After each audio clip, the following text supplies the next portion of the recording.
राजस्थान के रेगिस्तान में बसा जैसलमेर दूर दूर तक फैले रेत के टीलों के लिए जाना जाता है। इसी जैसलमेर से कुछ दूरी पर एक ऐसा गांव है जो खूबसूरत होते हुए भी पिछले 2 सदियों से खामोशी में डूबा हुआ है, कुलधरा। आज से लगभग 200 साल पहले कुलधरा एक समृद्ध और जीवंत गांव था।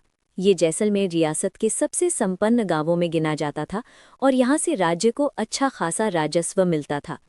गांव में त्योहार मनाए जाते थे, लोक नृत्य और संगीत की गूंज रहती थी। यहाँ पालीवाल ब्राह्मण समुदाय के लोग रहते थे, जिनकी जीवन शैली अनुशासित और सम्मानपूर्ण मानी जाती थी। इसी गांव में एक अत्यंत सुंदर युवती रहती थी, जिसकी शादी की तैयारियां चल रही थी। कहा जाता है कि उसकी खूबसूरती की चर्चा जैसलमेर के दीवान सालिम सिंह तक पहुंच गई। सालिम सिंह, जो अपने अत्याचार और निर्दय स्वभाव के लिए बदनाम था, उस लड़की से विवाह करना चाहता था। उसने गांव वालों पर रिश्ता स्वीकार करने का दबाव बनाया। कुलधरा के लोगों ने इस प्रस्ताव को सिरे से ठुकरा दिया। वे जानते थे कि इनकार करने की कीमत बहुत भारी हो सकती है, क्योंकि सालिम सिंह की क्रूरता से कोई अनजान नहीं था। उसने गांव को कुछ दिन का समय दिया ताकि वे अपने फैसले पर दोबारा सोच सके। गांव वालों ने मंदिर के पास पंचायत बुलाई। लंबी चर्चा के बाद एक कठिन लेकिन सम्मानजनक निर्णय लिया गया। अपनी बेटी और अपने स्वाभिमान की रक्षा के लिए वे गांव को हमेशा के लिए छोड़ देंगे। उसी रात बिना किसी को भनक लगे पूरा गांव अपना सामान, अनाज, पशु और जरूरी वस्तुएं लेकर निकल पड़ा।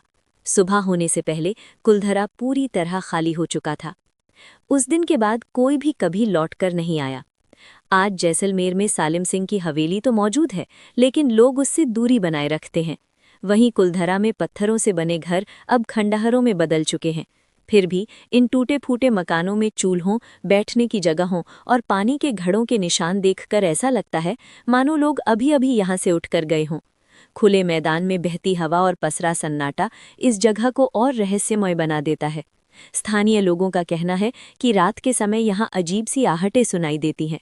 कई लोग मानते हैं कि कुलधरा छोड़कर गए लोगों की आत्माएं आज भी इन खंडहरों में भटकती हैं। एक प्रचलित विश्वास ये भी है कि गांव छोड़ते वक्त लोगों ने इसे श्राप दिया था कि कुलधरा फिर कभी आबाद नहीं होगा। राजस्थान सरकार ने इस ऐतिहासिक स्थल को पर्यटन के लिए विकसित किया है। कुछ मकानों को पुराने स्वरूप में फिर से संवारा गया है और गांव का मंदिर आज भी अतीत की कहानी बयां करता हुआ खड़ा है। हर साल हजारों सैलानी यहाँ आते हैं, लेकिन स्थानीय लोग इस स्थान को आज भी श्रद्धा और सम्मान की नज़र से देखते हैं। 200 साल बीत जाने के बाद भी कुलधरा जैसलमेर के रेगिस्तान में चुपचाप खड़ा है, एक समृद्ध इतिहास, एक दर्दनाक फैसला और एक रहस्य को अपने भीतर समेटे हुए।